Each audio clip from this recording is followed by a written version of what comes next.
তাকে জামিন দিয়ে দেয়, আইনের আওতায় সে জামিন পায়, আমার কোনো আপত্তি নেই। আমি এরকম বিচারালয় চাই। চিন্ময় যদি আইনের ফাঁকে জামিন নিতে পারে, আমার কোনো আপত্তি নেই। বিচারকদের স্বাধীনতা চাই।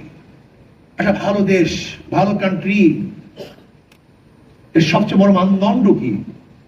সবচেয়ে বড় মানদণ্ড রাস্তা না, ঘাট না, খাদ্য না, সবচেয়ে বড় মানদণ্ড হলো বিচার বিভাগের স্বাধীনতা। একটা ভালো রাষ্ট্রের মানদণ্ড হলো বিচারালয়ের স্বাধীনতা।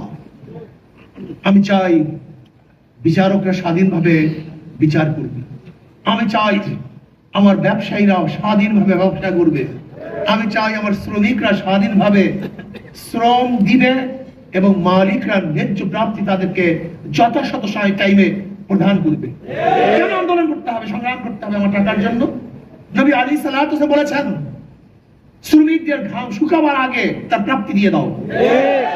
আমি সেই জিন্দেগি দেখতে চাই, সেই সময় দেখতে চাই যখন শ্রমিকরা তাদের অধিকারের জন্য আন্দোলন করার প্রয়োজন হবে না, বরং মালিকরা নিজেদের ঠিকই তাদের অধিকারকে তাদেরকে দিয়ে দিবে।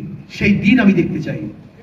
আমি চাই আমার একটা মা বোন যেন ধর্ষিতা না হয়, আমার একটা মা বোন যেন ইফতিজিনের শিকার না হয়, বাংলাদেশের মধ্যে আমার একজন মা বোনও যেন না খেয়ে না থাকে, বাংলাদেশের মধ্যে আমার কোনো মা বোন যেন অত্যাচারিত না হয়, মিসকিন এতিম সমস্ত ব্যক্তিদের জন্য পেট ভরা থাকে, অন্ন বস্ত্র বাসস্থান শিক্ষা এবং চিকিৎসার গ্রান্টি আমি চাই।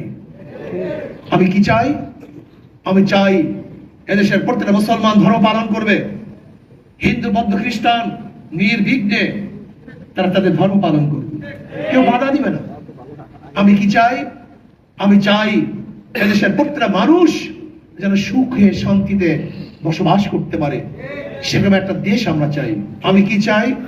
আমাদের দেশের উপরে কোনো বিদেশি শক্তি যেন আঙ্গুল তুলতে না পারে, চক্ষু তুলতে না পারে।